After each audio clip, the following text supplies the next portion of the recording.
Cholula in the 600s to 900s was a city of remarkable power and spiritual significance. A thriving metropolis of tens of thousands, it stood as one of Mesoamerica's most sacred places, dominated by the largest pyramid ever constructed by human hands. This was an era of transformation, as Cholula evolved from a Teotihuacan-influenced center into an independent powerhouse of trade, religion, and artistic innovation. Thanks to archaeological discoveries and advanced reconstruction technology, we can now recreate these ancient scenes with unprecedented accuracy. By analyzing actual murals, artifacts, and architectural remains, we're able to show how Cholula likely appeared. The pyramids, plazas, people, and spiritual atmosphere of the time, allowing us to step back over 1,300 years and experience the city as the ancient Cholulticas once did. This is an extraordinary elevated view of Cholula from the late 8th century, looking across the vast sacred precinct toward the Great Pyramid. You're seeing the beating heart of one of Mesoamerica's most important ceremonial centers, a city that rivaled even the Great Teotihuacan in religious significance. Dominating the landscape is the Tlaquehualtepetl, the man-made mountain, what we now call the Great Pyramid of Cholula. By this period, it had already undergone several massive construction phases, reaching a base covering nearly 45 acres, making it the largest pyramid by volume in the entire world. Its stepped platforms rise dramatically, painted in brilliant red, white, and yellow stucco, with temples crowning its summit where smoke from sacred copal incense drifts skyward. Notice the broad ceremonial plaza stretching before the pyramid, where thousands gather for religious festivals. Priests in elaborate feathered headdresses and jaguar pelts move in procession, while common people in simple maguey fiber clothing watch from the edges. This plaza was the stage for Cholula's most important rituals, sacrifices, ball games, and astronomical observations that connected the earthly realm with the divine. The residential areas spreading in all directions show a city at its peak. Compounds with painted walls surround interior patios, their flat roofs creating a geometric pattern across the urban landscape. Workshops produce the famous Cholula polychrome pottery, vessels painted with intricate designs of feathered serpents, jaguars, and geometric patterns that would be traded across Mesoamerica.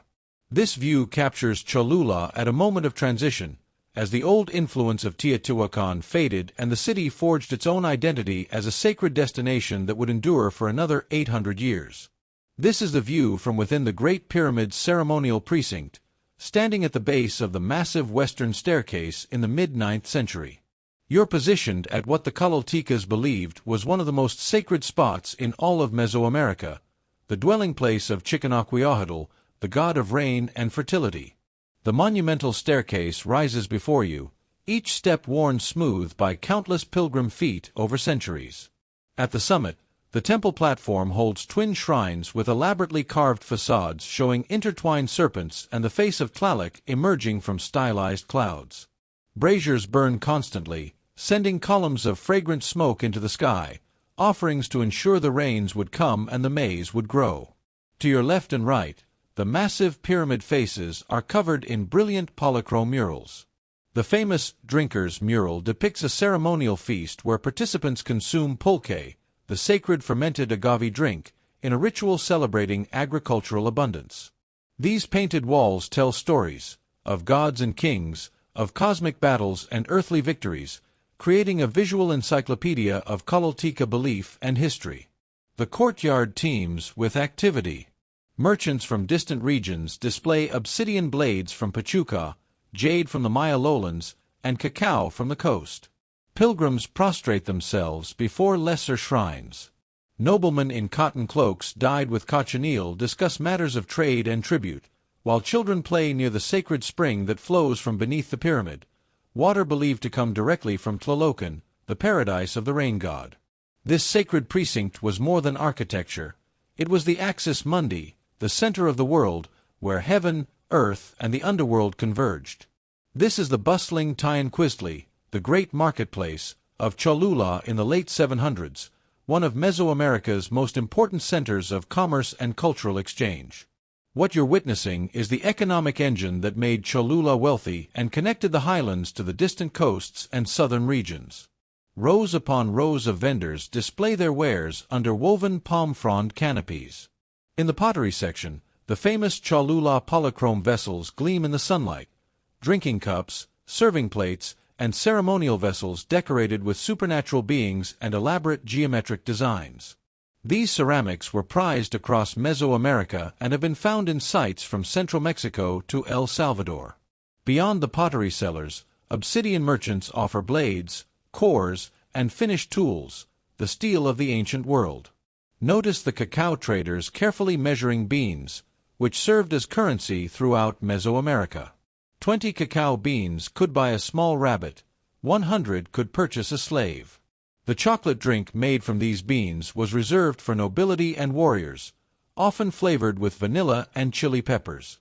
Textile vendors display cotton mantles dyed in vibrant colors, deep reds from cochineal insects, blues from indigo, yellows from plant roots. The finest cloths incorporate elaborate brocaded designs and featherwork, destined for the wardrobes of nobles and priests. The sounds are overwhelming, vendors calling out prices in Nahuatl, the haggling of customers, the grinding of maize on stone metates, the rhythmic pounding of craftsmen shaping copper bells. Women with children strapped to their backs select chili peppers, tomatoes, squash, and beans while men debate the quality of maguey fiber ropes and baskets. This marketplace wasn't merely commercial. It was where news traveled, alliances formed, and Cholula's influence radiated outward, making the city indispensable to Mesoamerican trade networks. Next, we arrive at the residential compound of a Colultica noble family, offering a glimpse into daily life beyond the ceremonial center.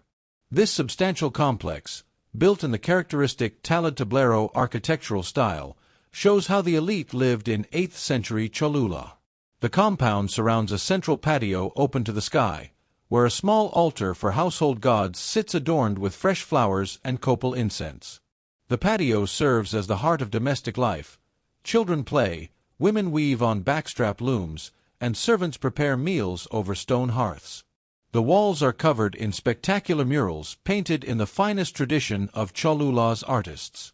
Red, yellow, blue, and black pigments create scenes of ancestors, mythological episodes, and geometric borders that demonstrate the family's wealth and cultural sophistication. These aren't mere decorations, they're statements of lineage, connections to the gods, and records of the family's noble history.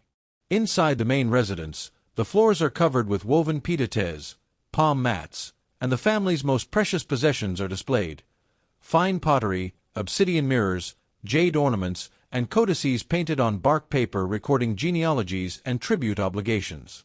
The household shrine holds terracotta figurines of deities, Tlaloc for rain, Xochiquetzal for fertility, and Quetzalcoatl, the feathered serpent, patron of Cholula itself.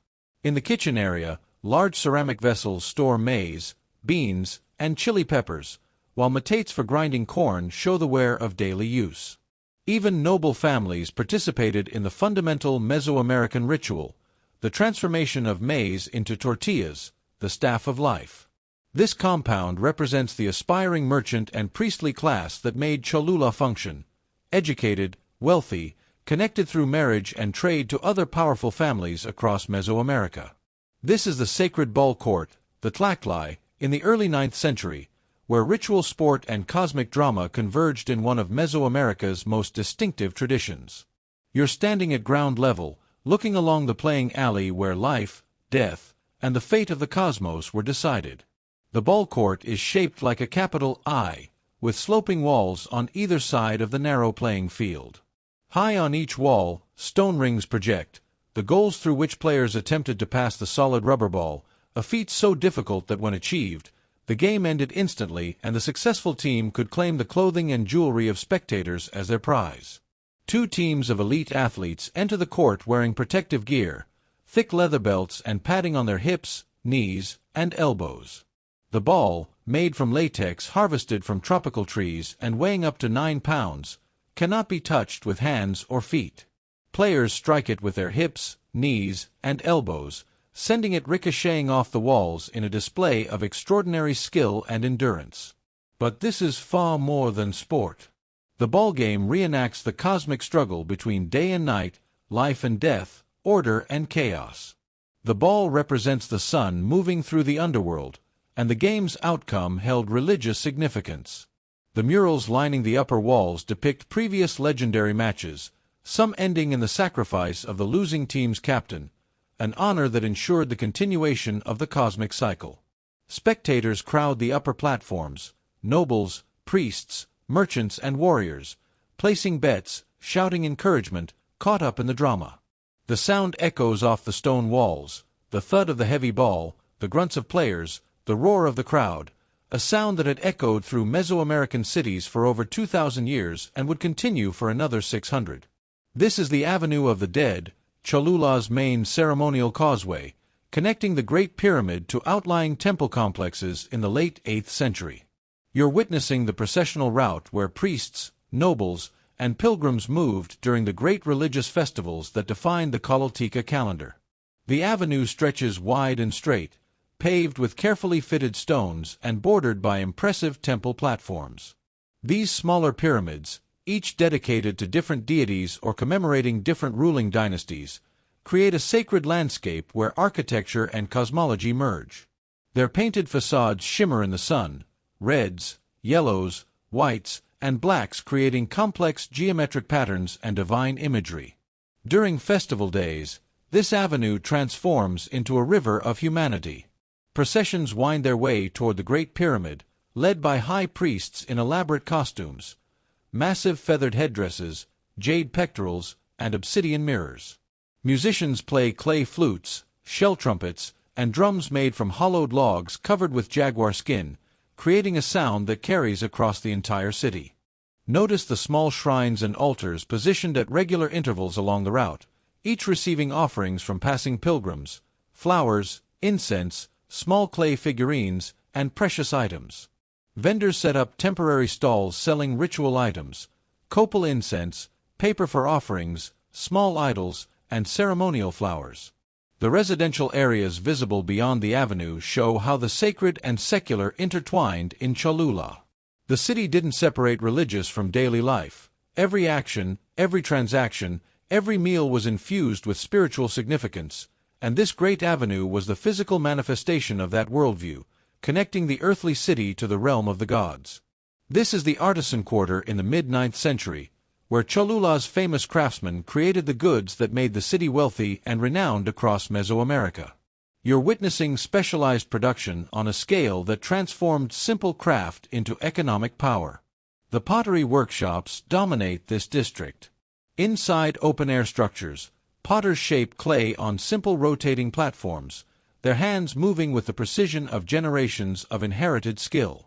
Each vessel passes through multiple specialists: the shaper, the burnisher who creates the lustrous surface, and finally the painter who applies the intricate polychrome designs that made Cholula pottery instantly recognizable across Mesoamerica. The painters are artists of extraordinary talent, working without preliminary sketches, applying mineral and organic pigments with brushes made from human hair and plant fibers.